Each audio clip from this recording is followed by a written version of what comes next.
Hello guys, आप लोगों को मालूम ही होगा कुछ समय पहले यानी कि 1-2 हफ्ते पहले सीबीएसई ने प्रैक्टिस पेपर रिलीज किए थे। याद है आपको? हर सब्जेक्ट के प्रैक्टिस पेपर सीबीएसई ने एडिशनल प्रैक्टिस पेपर रिलीज करे थे। उनमें से कोर मैथमेटिक्स का भी प्रैक्टिस पेपर रिलीज करा था। एंड इस बदमाश सीबीएसई ने अप्लाइड मैथमेटिक्स का प्रैक्टिस पेपर रिलीज नहीं करा। अरे रुको रुको रुको, छोड़ के मत जाओ भैया वीडियो, बात तो सुन लो पहले पूरी। यार आपको मालूम है ना कि कोर मैथ्स का जो सिलेबस है उसमें कुछ chapter, common chapter applied maths के भी हैं। जैसे मैट्रिक्स हो गया, डिटर्मिनेंट हो गया, एलपीपी हो गया, प्रोबेबिलिटी का प्रोबेबिलिटी डिस्ट्रीब्यूशन हो गया। तो हमने क्या करा, सीबीएसई के कोर मैथ्स के प्रैक्टिस पेपर के कुछ क्वेश्चंस को आपके लिए सिलेक्ट करा और वो क्वेश्चंस हम आपको आज की वीडियो में करवाएंगे। क्योंकि अल्टीमेटली है तो ये सीबीएसई का सोर्स ना, सीबीएसई ने ही रिलीज करा है, तो आपको भी वो क्वेश्चंस का लेवल आना चाहिए, सॉल्यूशन आपको कंप्लीट आना चाहिए। बाकी सीबीएसई की माया सीबीएसई जाने, कैसा भी क्वेश्चन वो आपको दे सकती है एग्जाम में। ठीक है, तो आज की वीडियो में आप और मैं मिलके कोर मैथ्स के लेवल के क्वेश्चंस को करने की कोशिश करेंगे। देखते हैं कि हम अप्लाइड मैथ्स के स्टूडेंट्स क्या कोर मैथ्स के स्टूडेंट्स को टक्कर दे पाते हैं। बस ध्यान रखना, टक्कर देने के चक्कर में ट्रिग्नोमेट्री, इनवर्स ट्रिग्नोमेट्री के अंदर मत चले जाना। Common chapter matrix, determinant, probability का प्रोबेबिलिटी डिस्ट्रीब्यूशन और अपना एलपीपी, सिर्फ ये वाले 4 टाइप के क्वेश्चन अपने को करने हैं। ठीक है, तो देखो भैया, पहला क्वेश्चन ये वाला है और ये वाला क्वेश्चन आपको कहता है find the probability distribution of the number of student. ठीक है भाई, ये वाला क्वेश्चन में आपको प्रोबेबिलिटी डिस्ट्रीब्यूशन बनाना है। तो आप मेरे को सोच के बताइए, पूरी स्टेटमेंट को रीड करिए और बताइए ये विद रिप्लेसमेंट है या विदाउट रिप्लेसमेंट है। अगर आपने हमारा प्रोबेबिलिटी का वीडियो देखा है तो आप समझ गए हैं, विद रिप्लेसमेंट है तो बाइनोमियल डिस्ट्रीब्यूशन अप्लाई होगा, विदाउट रिप्लेसमेंट है तो कॉम्बिनेशन अप्लाई होगा। तो आइए एक बार इसको रीड करते हैं। ठीक है, इन ए in a recreational event at a school, there were 8 students, 6 parents and 4 teachers to play a game. 2 members were selected randomly one after one. भाई 2 मेंबर को सिलेक्ट करना है, अब ये तो बोला नहीं। और वैसे भी यार ये तो ह्यूमन बीइंग है ना, एक ह्यूमन बीइंग को अगर आपने सिलेक्ट कर लिया गेम खिलाने के लिए तो सेम सेम वाले को कैसे खिलाओगे भैया? दूसरा बंदा चाहिए ना गेम खेलने के लिए। अगर टोटल 3 स्टूडेंट हैं, ए बी सी है, तो ए के साथ तो गेम नहीं खेलेगा ना, ए को बी के साथ खेलना पड़ेगा। तो यानी कि ये विद रिप्लेसमेंट नहीं है, विदाउट रिप्लेसमेंट है, तो कॉम्बिनेशन वाला केस है। ठीक है, कॉम्बिनेशन के यूज करते हुए आपको प्रोबेबिलिटी डिस्ट्रीब्यूशन बनाना है इस क्वेश्चन में। तो आप यहाँ पे पहले लिखिए एन वैल्यू क्या है। ठीक है, कॉम्बिनेशन के हिसाब से एन क्या है, तो 8 स्टूडेंट हैं, साथ में 6 पेरेंट्स हैं और 4 टीचर्स हैं, मतलब हाँ 4 टीचर्स हैं, तो कुल मिलाकर ये 18 है। ठीक है, एन का वैल्यू 18 है। एंड सबसे पहले कैपिटल एक्स यहाँ पे नोट करेंगे, मतलब सेकंड नंबर पे कैपिटल एक्स नोट करेंगे। कैपिटल एक्स क्या होता है, कितने मेंबर सिलेक्ट करे गए। ठीक है, उसके हिसाब से कैपिटल एक्स बनेगा। एंड कैपिटल एक्स आपका यहाँ पे नंबर ऑफ स्टूडेंट को देख के बनाना है। ठीक है, नंबर ऑफ स्टूडेंट, तो नंबर ऑफ स्टूडेंट आपके पास कुल मिलाकर के 8 हैं। तो क्या 8 स्टूडेंट में से ऐसा हो सकता है कि जो 2 बंदे गेम खेलने गए हैं उनमें से एक भी स्टूडेंट नहीं है? बिल्कुल हो सकता है, एक्स का वैल्यू 0 हो जाएगा। क्या ऐसा हो सकता है कि एक स्टूडेंट है बाकी कोई और है, आइदर पेरेंट्स हो या टीचर हो, कोई भी हो? बिल्कुल हो सकता है। क्या ऐसा भी हो सकता है दोनों के दोनों स्टूडेंट हैं? बिल्कुल हो सकता है भैया। टोटल हमारे पास 8 स्टूडेंट हैं, 8 में से कोई 2 स्टूडेंट गेम खेल लेंगे और इंजॉय करेंगे, क्या दिक्कत है इसके अंदर? तो भाई कैपिटल एक्स की वैल्यू 012 है, 012 की प्रोबेबिलिटी आपको चाहिए। तो आप लिखेंगे भैया probability at X equal to में 0।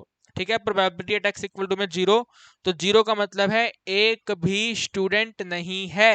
भाई एक भी स्टूडेंट नहीं है।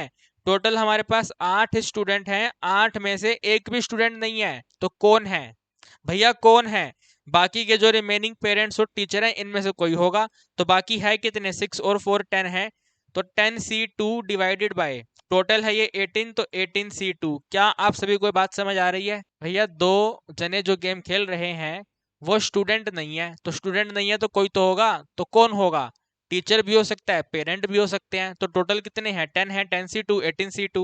10C2 18C2 सोल्व करेंगे तो ये बनेगा 10 डिवाइड बाय 18 के मल्टीप्लाई में 9 डिवाइड बाय 17। कट पिट इसकी बाद में करेंगे, ठीक है, क्योंकि हमें डिनोमिनेटर सेम रखना है, तो कट पिट इसको बाद में करेंगे। इसके बाद में आपको चाहिए probability at X equal to में 1। So you will write probability at X equal to 1 is equal to 1 का मतलब है 8 में से एक स्टूडेंट है। ठीक है, 8 में से एक स्टूडेंट है, तो बाकी कौन है?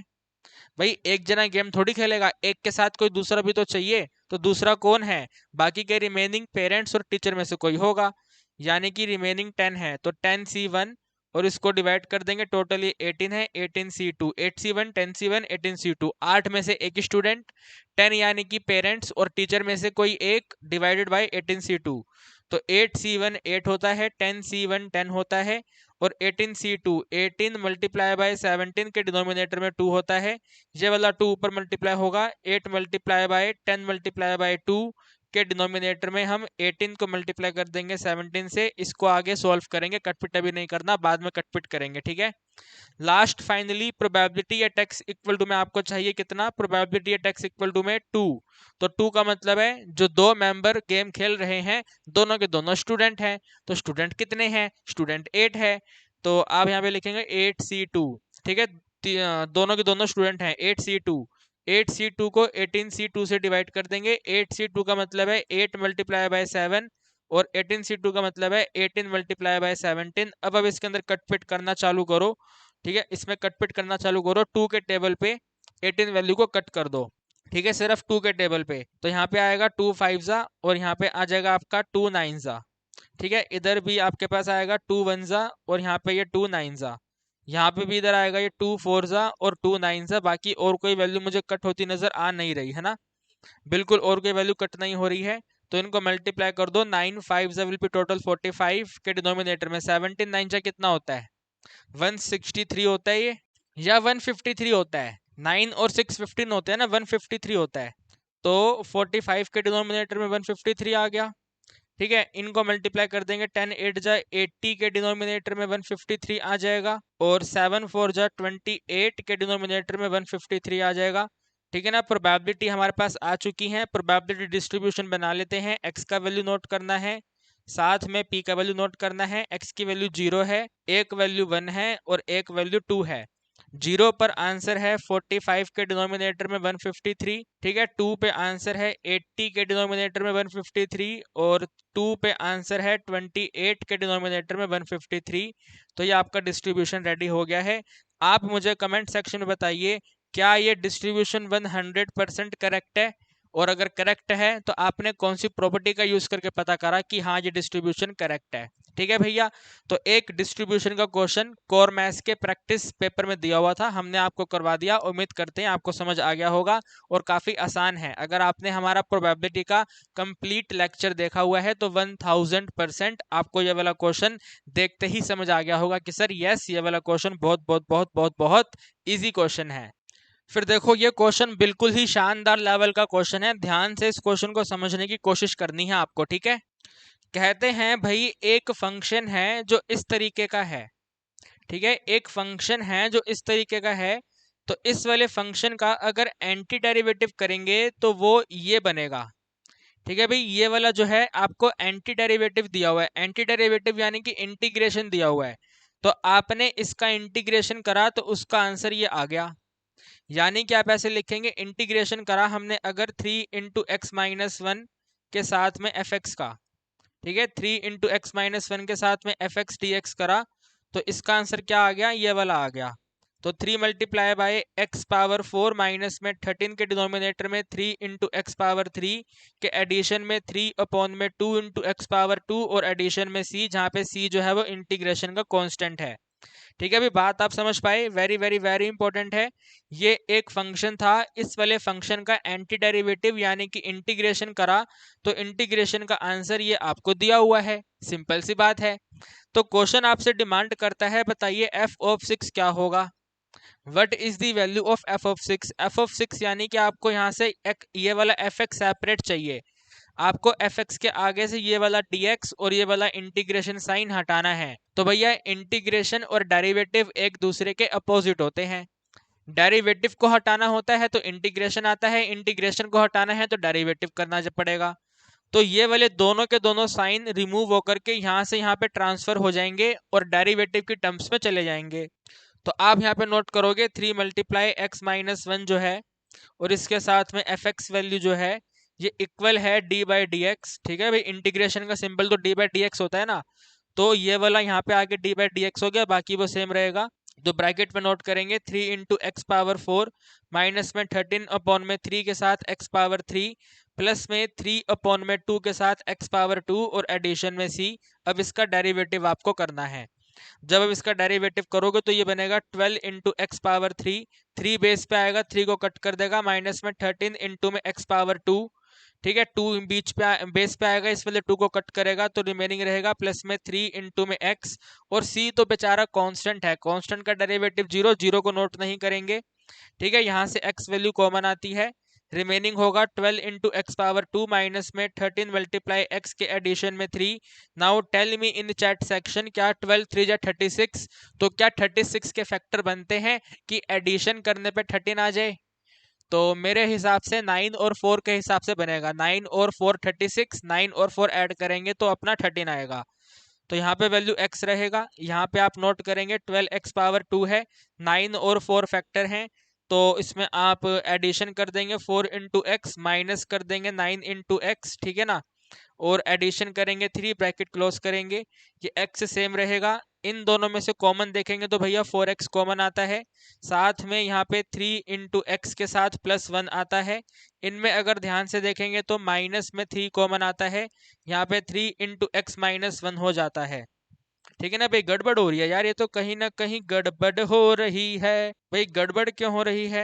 4x कॉमन कर लिया, माइनस, अरे रुको रुको रुको, मैंने साइन गड़बड़ कर दिया ना, ये माइनस आएगा इधर, ये माइनस होगा, ठीक है ना, अभी सही है, ये वाला वैल्यू यहाँ पे माइनस आएगा, ठीक है, वो -4 -9 -13 होगा ना भाई, मैंने +9 लगा दिया था, गलत हो गया वो, तो इस तरीके से आएगा, ठीक है। अब ये वाली दोनों के दोनों वैल्यू सेम हो गई है, तो यहाँ पे रहेगा भैया x के साथ में एक वैल्यू बनेगा 3 इंटू एक्स माइनस 1, ठीक है, एक ये आएगा, और बाकी ये वाला 4x और ये वाला 3 आएगा, तो 4 इंटू एक्स माइनस में 3 आ गया, यहाँ पे सेम रहेगा, ये सेम रहेगा, ये सेम रहेगा, ये सेम रहेगा, यहाँ पे लिख देते हैं 3 इंटू एक्स माइनस 1 के साथ में टोटल fx है, ठीक है। अब यहाँ पे ध्यान से देखो, वैल्यू कट हो रही है, ये वाला वैल्यू और ये वाला वैल्यू कट होता है, तो आपको और मुझे ये पता चला भैया जो फंक्शन fx है वो क्या है, function fx x multiply by 4 into x minus 3 है, ठीक है, ये फंक्शन है।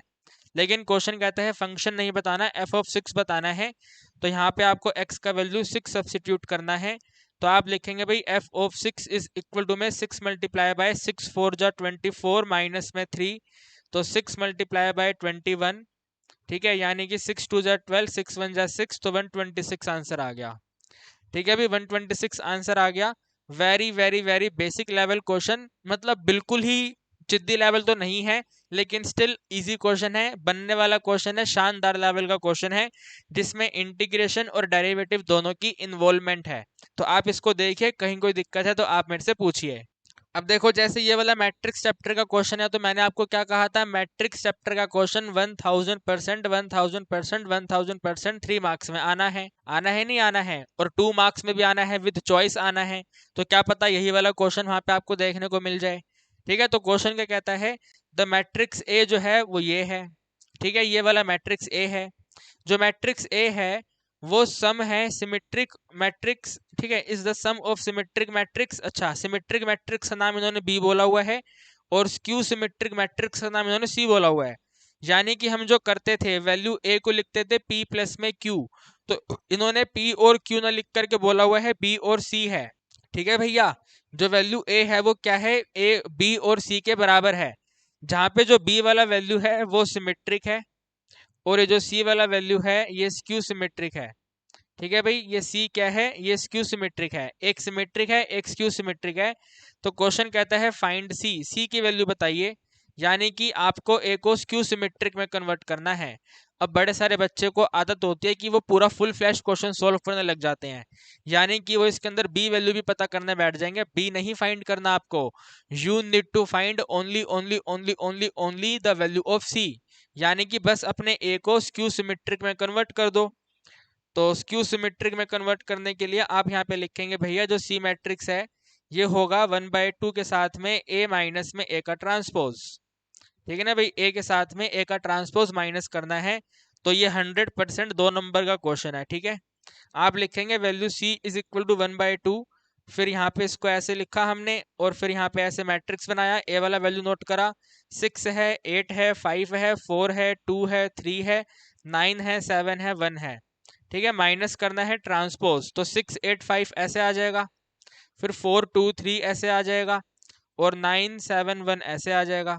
ठीक है, इसको हमने ऐसे करके क्लोज कर दिया। फिर वैल्यू सी इक्वल टू में 1/2 के साथ में, ठीक है भाई, 1/2 के साथ में 6 में 6 माइनस करेंगे तो 0 होगा। ठीक है, 6 में 6 माइनस करा 0, 8 में 4 माइनस करा 4, 4 में 8 करेंगे -4, 2 में 2 माइनस करेंगे 0, 5 में 9 माइनस करेंगे माइनस में 4, यहाँ पे वैल्यू 4, 7 में 3 माइनस करा तो 4 आ गया। ठीक है, यहाँ पे -4 आ गया, 1 में 1 माइनस करा 0 आ गया। तो आप देख सकते हैं ये एक सिमेट्रिक, मतलब देखना क्या है, यही इस क्वेश्चन का आंसर है। आगे कुछ सॉल्व करने की जरूरत नहीं है, सिर्फ और सिर्फ 3 लाइंस का आंसर है। पहली लाइन में सी की कंडीशन लिखी, सेकंड लाइन में वैल्यू सब्स्टिट्यूट करी, तीसरे में आंसर आ गया। इसको आगे कुछ सॉल्व करना नहीं है, this is the only answer. हाँ, अगर एक छोटा काम कर सकते हो, 2 का मल्टीप्लाई करना है तो वो कर सकते हो। ठीक है, तो c इज इक्वल टू 2 का मल्टीप्लाई कर ही दो। चलो, 2 का मल्टीप्लाई करोगे तो 0 होगा, 2 होगा, -2 होगा। ठीक है, फिर -2 होगा, 0 होगा, -2 होगा, फिर यहाँ पे आपका 2 होगा, 2 होगा, 0 होगा, ऐसे कर सकते हैं। ठीक है, डिवाइडेड बाय 2 कर सकते हैं, ज्यादा और कुछ कर नहीं सकते। तो बस ये वाला इस क्वेश्चन का फाइनल आंसर है। 2 नंबर का क्वेश्चन 100% हमारे एग्जाम में आ सकता है और सेक्शन बी में आ सकता है। ठीक है, 2 मार्क्स का क्वेश्चन सेक्शन बी में आ सकता है। आज नहीं नाचना तो फिर कब नाचना, आज नहीं नाचना तो फिर कब नाचना। फिर देखो भाई, एक ये क्वेश्चन है इंटीग्रेशन का। ठीक है, आपको मालूम है इंटीग्रेशन का एक एमसीक्यू आना है आपके एग्जाम में 1 नंबर का, यस और नो। तो हो सकता है ये वाला क्वेश्चन हो, डेफिनेट इंटीग्रेशन की प्रॉपर्टी का क्वेश्चन है। ठीक है, और प्रॉपर्टी के क्वेश्चन में फोकस करो, यहाँ पे मोड वैल्यू दे रखी है। मोड वैल्यू की प्रॉपर्टी कहती है कि सबसे पहले जो मोड में लिखा हुआ है ना, इसको आप 0 से इक्वेट करो।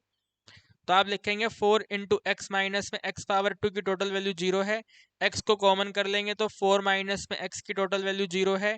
तो अगर हम x को 0 करेंगे और साथ में 4 माइनस एक्स को 0 करेंगे तो यहाँ पर x का वैल्यू 4 आएगा। तो ये 2 वैल्यू आई हैं। ठीक है, these are the 2 possible value जहाँ पर मोड अपना साइन चेंज करेगा। तो आपको डिसाइड करना है भाई, क्वेश्चन में जो लिमिट -1 और 1 है, इस -1 और 1 लिमिट में इनमें से कौन सा आंसर आ रहा है। तो भाई आप कहेंगे सर बात ऐसी है कि ये 0 आ रहा है यहाँ पे। तो ठीक है, तो यहाँ पे एक कॉलम बनाएंगे 0 का। आप कहेंगे सर 4 का क्या करेंगे, 4 को क्रॉस कर देंगे, 4 का कोई लेना देना नहीं है। क्वेश्चन का मतलब ये बनेगा भाई, जो लिमिट पहले -1 से लेकर 1 थी, ठीक है, जो लिमिट पहले -1 से लेकर 1 थी, अब वो पहले -1 से 0 होगी और फिर 0 से 1 होगी। यानी कि अब जो ये वाला क्वेश्चन है ऐसे बन जाएगा भाई, इंटीग्रेशन -1 से लेकर 0 और यहाँ पे dx, फिर एडिंग करेंगे इसके अंदर 0 से लेकर 1 और यहाँ पे ऐसे dx। एक जगह पर आंसर माइनस होगा और एक जगह पे आंसर प्लस होगा, क्योंकि यू नो मोड का आंसर प्लस भी होता है और मोड का आंसर माइनस भी होता है। 2 आंसर होते हैं तो उसके हिसाब से क्वेश्चन सोल्व होगा। एंड कहाँ पे प्लस है कहाँ पे माइनस है वो डिसाइड करने के लिए आपको इन लिमिट के बीच का कोई वैल्यू कंसीडर करना पड़ेगा। तो माइनस में 0.5 कर लेते हैं। ठीक है, -0.5 का मतलब है माइनस में 1/2, -1/2 को फंक्शन में पुट करो। 4 इंटू एक्स माइनस में x पावर 2 है, तो 4 इंटू -1/2 के साथ में माइनस में 1/2 का स्क्वायर करेंगे, ये वाला सोल्व होकर के माइनस में 2 होगा। और इसको सोल्व करेंगे तो माइनस में 1/4 होगा, 1/4 यानी कि 0.25। कुल मिलाकर आंसर माइनस रहेगा। तो माइनस आंसर का मतलब है यहाँ पे वाला जो आंसर बनेगा वो माइनस वाला बनेगा। ठीक है, ये वाला आंसर माइनस रहेगा। तो माइनस में 4 into x minus x power 2, इस तरीके से इसको अपन नोट करेंगे। एक जगह पर माइनस है तो 101%, अगली जगह पे आंसर प्लस है। तो प्लस तो मैंने यहाँ पे नोट किया हुआ है और यहाँ पे सिंपल प्लस है, तो 4x माइनस में x पावर 2 है। इस तरीके से अपन इसको नोट करेंगे। अगर आपको वेरिफिकेशन करनी है तो कर सकते हैं। यहाँ पे आपको प्लस का 1/2 सब्सिट्यूट करना है, तो इस 1/2 को यहाँ पे सब्सिट्यूट करेंगे, यहाँ पे नोट करेंगे, तो 4 इंटू में 1/2 है, कुल मिला के 2 होगा, माइनस में 1/2 का टोटल स्क्वायर है तो -1/4 है। आप देख सकते हैं आंसर प्लस होगा, तो हमने प्लस के हिसाब से नोट कर दिया। माइनस को यहाँ पे शिफ्ट करेंगे तो ये बनेगा माइनस में 4 इंटू एक्स, और माइनस को आगे शिफ्ट करेंगे तो बनेगा प्लस में एक्स पावर 2। इसका इंटीग्रेशन करेंगे -1 से 0 पे, यहाँ पे dx आएगा।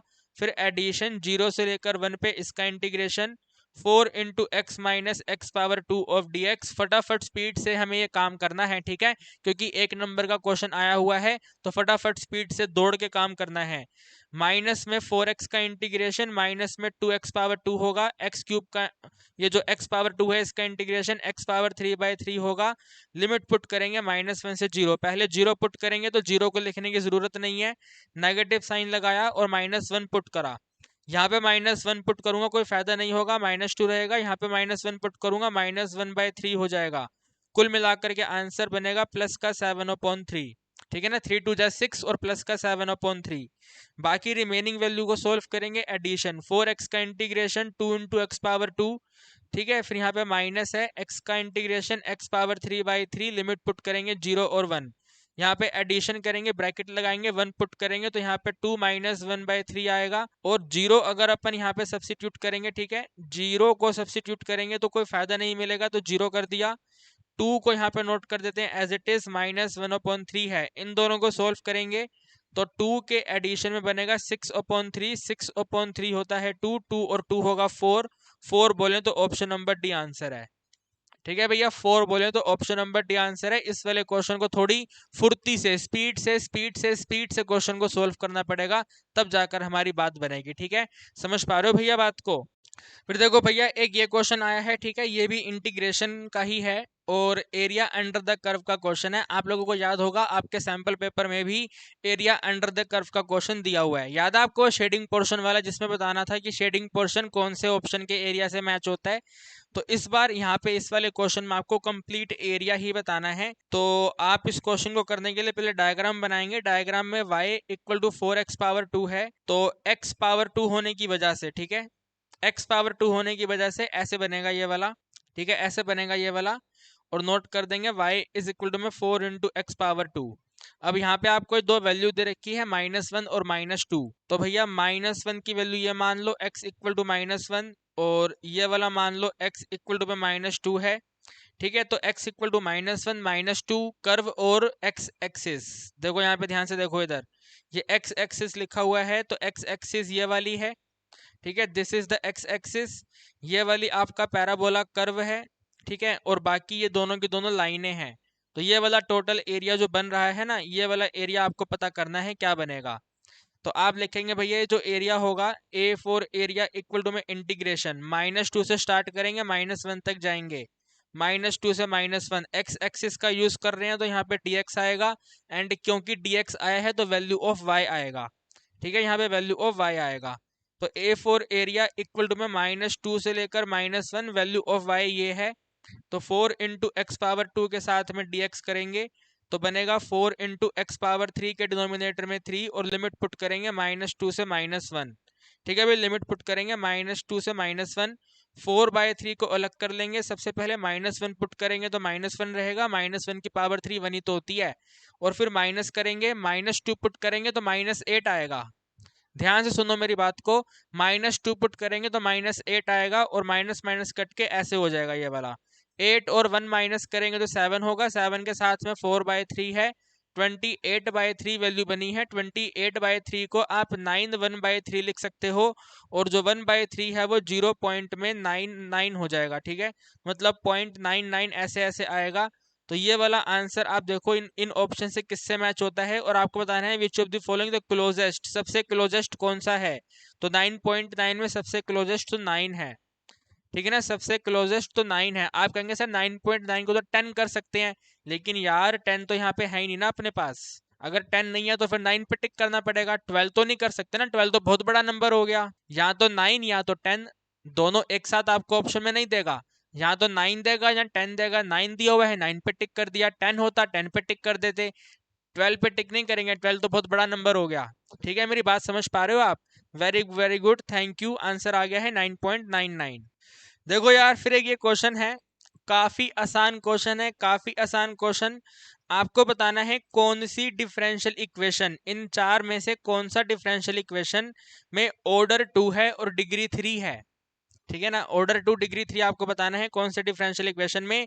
एंड आपको ये भी मालूम होगा कि सीबीएसई ने आपके अप्लाइड मैथ्स के सैंपल पेपर में ये वाले डिफरेंशियल इक्वेशन का एक एमसीक्यू दिया था, तो देख लो इसमें भी दिया हुआ है। तो भैया समझो थोड़ी बातों को, ठीक है ना। यहाँ पे आ जाओ फटाफट तेजी में पता करो डिग्री 2 कहाँ पर है, ठीक है। वेयर इज डिग्री 2, अगर हम यहाँ पे देखेंगे क्या यहाँ पे ऑर्डर 2 है, यहाँ पे हाईएस्ट ऑर्डर वैल्यू 2 है, तो यहाँ पे ऑर्डर का वैल्यू 2 है, ठीक है। यहाँ पे हाईएस्ट वैल्यू ऑर्डर 2 है, तो यहाँ पे भी ऑफ और ऑर्डर का वैल्यू 2 है। लेकिन इस वाले में तो हाईएस्ट ऑर्डर 3 है, 3 बार डेरिवेटिव किया गया है, तो ये वाला आंसर गलत है, ठीक है। इसमें तो यहाँ पे भैया साइन में आया हुआ है, तो ये वाला भी इसका डिग्री एग्जिस्ट नहीं करेगा, ठीक है ना भाई, इसका डिग्री एग्जिस्ट नहीं करेगा। साइन के एंगल में जो वैल्यू आती है वहां पे डिग्री एग्जिस्ट नहीं करती है। तो अब आप यहाँ पे देखो, इस वाले ऑप्शन को देखो, इस वाले को ध्यान से देखो, इसका डिग्री कितना है, ठीक है। ये जो ऑर्डर 2 है, इस ऑर्डर की पावर क्या है, तो यहाँ पे ऑर्डर की पावर 3 है, यानी कि डिग्री का वैल्यू भी 3 है, तो यही वाले इस क्वेश्चन का आंसर है, ठीक है भैया। ये वाले इस क्वेश्चन का आंसर है, ऑप्शन बी आंसर हो गया। ओके जी, इसी वाली इक्वेशन का ऑर्डर 2 है, डिग्री 3 है। फिर इस वाले क्वेश्चन में देखिए, आपको कहते हैं following is the differential equation, या आपको डिफरेंशियल इक्वेशन बना के दिया हुआ है और ये वाला कंडीशन दिया हुआ है। जब ये कंडीशन गिवन होता है तो हमेशा पर्टिकुलर सोल्यूशन डिटरमाइन होता है, तो आपको पर्टिकुलर सोल्यूशन ही पता करना है, ठीक है, कि भाई इनमें से कौन सा आंसर हमारा बनेगा। तो अगर हम बिल्कुल ही ध्यान से फोकस करते हुए देखें, ठीक है भैया, तो हमें इसके अंदर वेरिएबल सेपरेबल अप्लाई करना पड़ेगा। तो आप इसको लिख देंगे भैया D Y is equal to में 4 इंटू में E3x के साथ में आ जाएगा dx, dx को क्रॉस मल्टीप्लाई कर दिया, फिर ये भी इंटीग्रेशन, ये भी इंटीग्रेशन, ये y हो जाएगा इक्वल टू में 4 सेम रहेगा, e के साथ में 3x आएगा, डिनोमिनेटर में 3 आएगा, क्योंकि चेन रूल अप्लाई करेंगे तो 3x का कोफिशिएंट डिवाइड में आएगा, और इसमें एडिंग कर देंगे वैल्यू ऑफ c, ठीक है। अब वैल्यू ऑफ c पता करने के लिए आपको दिया हुआ है ये वाला कंडीशन, y ऑफ 0 का मतलब है x ऑफ 0, x को 0 करेंगे तो y का जो आंसर है कुल मिलाकर 7/3 होगा, तो y का वैल्यू 7/3 इज इक्वल टू में x का वैल्यू 0, e की पावर 0 हो जाएगी, और मेरे हिसाब से e की पावर 0 1 होती है। क्या आपके हिसाब से भी 1 होती है? वेरी वेरी गुड, 1 होती है। तो ये बनेगा 4/3 के साथ में 1 के एडिशन में c, यानी c इज इक्वल टू में टोटल बनेगा, इधर आके माइनस हो जाएगा, तो कुल मिलाकर के 2/3, ठीक है भी, कितना आया 2/3। तो अगर अपन इसको यहाँ पे सब्सिट्यूट कर देंगे तो हमारा आंसर बना है y इज इक्वल टू में, ठीक है, y इक्वल टू में 4/3 के साथ में e की पावर पे 3x है, और एडिशन में 2/3 है। जरा चेक करो ये कहाँ पे दिया हुआ है आपको, फटाफट तेजी में चेक करो कहाँ पे दिया हुआ है। 4/3 के साथ में e की पावर पे 3x और एडिशन में 2/3, ये तो यार किसी ऑप्शन में दिया नहीं हुआ है। अरे रुको रुको, हम मिस्टेक कर रहे हैं कहीं पे, फिर जरा ढूंढो कहाँ पे मिस्टेक कर रहे हैं। 7/3 4/3, 7 4 माइनस करेंगे तो 3/3 होगा ना, तो यहाँ पे 3/3 आएगा ये वाला, और 3/3 होगा 1, तो जरा चेक करो 1 कहाँ पे दिया हुआ है, ठीक है 1, ये वाला आंसर कहाँ पे दिया हुआ है, 4/3 E3x प्लस में 1 किधर है, तो ये आपको दिया हुआ है सी ऑप्शन में, ठीक है। सी ऑप्शन इसका करेक्ट ऑप्शन है, सी पे टिक कर देंगे, ठीक है मेरे भाई, सी इज करेक्ट ऑप्शन। तो देखो भाई एलपीपी का क्वेश्चन आता है अपने पास, ठीक है। एलपीपी के क्वेश्चन में कहते हैं कि भाई मिनिमाइज जेड का वैल्यू ये दिया हुआ है, कांस्टेंट की वैल्यू ये दी हुई है, तो इनमें से कौन सा आंसर सेटिस्फाई होगा। और आपको कहते हैं कि भैया क्या इनका नो सॉल्यूशन है, यूनिक सॉल्यूशन है, दो सॉल्यूशन है, इनफाइनाइट मैनी सॉल्यूशन है। तो एक ग्राफ बना के देखना पड़ेगा भाई, ऐसे थोड़ी पता चलेगा, ठीक है। यहाँ पे ग्राफ बनाते हैं फटाफट तेजी में। एक ये वाला कांस्टेंट है x लेसर 4, तो इसके लिए यहाँ पे मैंने ड्रॉ कर दिया है x इक्वल टू में 4, ठीक है। इसका शेडिंग इस तरफ को जाएगा, और साथ में ये भी दिया हुआ है, तो शेडिंग सिर्फ फर्स्ट क्वाड्रेंट में आएगा, x ग्रेटर 0 y ग्रेटर 0 सिर्फ और सिर्फ फर्स्ट क्वाड्रेंट में होता है, तो शेडिंग वाला वैल्यू ये वाला बनेगा, ठीक है। ये वाला शेडिंग वैल्यू बनेगा, और इस वाले शेडिंग वैल्यू में आप देखो कॉर्नर पॉइंट कौन कौन से हैं, तो आप कहेंगे सर एक तो ये वाला कॉर्नर पॉइंट है और एक ये वाला कॉर्नर पॉइंट है, ठीक है। There are sir 2 corner point, तो इन 2 कॉर्नर पॉइंट पे वैल्यू चेक करो, सीपी यानी कि कॉर्नर पॉइंट, ठीक है। कॉर्नर पॉइंट एक 0 0 आया है और एक 4 0 आया है, ठीक है। ये वाला पॉइंट 4 0 है, ये वाला 0 0 है। इन दोनों कॉर्नर पॉइंट को यहाँ पे सब्सिट्यूट करेंगे, 0 0 का टोटल वैल्यू 0 ही होगा, ये z का वैल्यू है, ठीक है। 0 0 0 होगा, 4 × 3 विल बी 12 होगा, क्वेश्चन मिनिमम का है, तो ये वाला आंसर आ गया भैया, ठीक है, ये वाला आंसर आया है। लेकिन आप ये देख पा रहे हैं ये ओपन बाउंडेड रीजन है।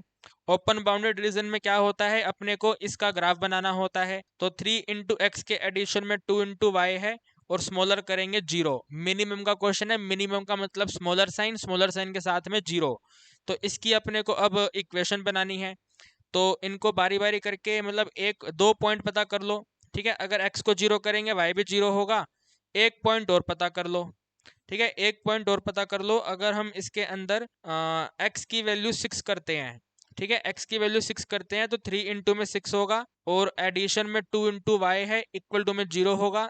तो 2 इंटू वाई का टोटल वैल्यू जो है वो 3 इंटू में 6 होगा। नेगेटिव में 2 पे ये कट करेंगे, यहाँ पे 2 आएगा, नहीं 2 नहीं आएगा, 3 आएगा। फिर y का वैल्यू माइनस में 9 आएगा, तो -9 चाहिए।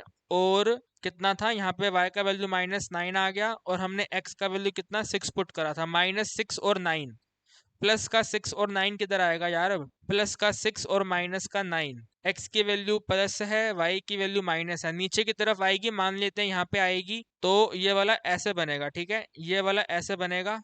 ठीक है मेरे भाई, समझ रहे हो ना, ये वाली लाइन ऐसे जाएगी। और अब चेक करो इस वाली लाइन का शेडिंग कहाँ पर है। ठीक है, इस वाली लाइन का शेडिंग कहाँ पर है।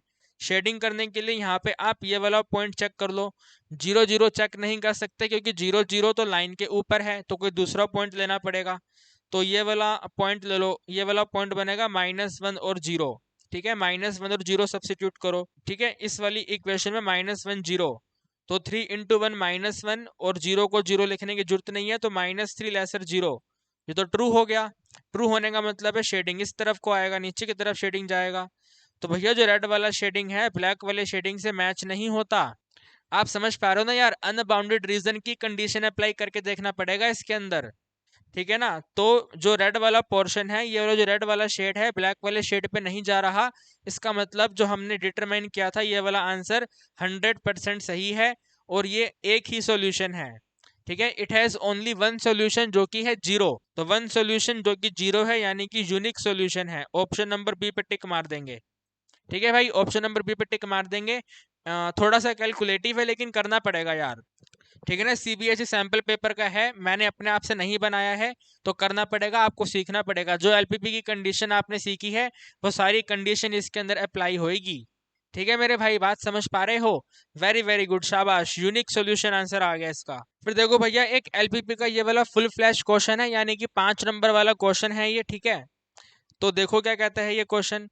Frame the below optimizing problem as linear programming problem and determine its feasible region graphically. Graph पे सॉल्व करना है, एलपीबी बनानी है, ग्राफ पे सॉल्व करना है, 5 नंबर का क्वेश्चन है।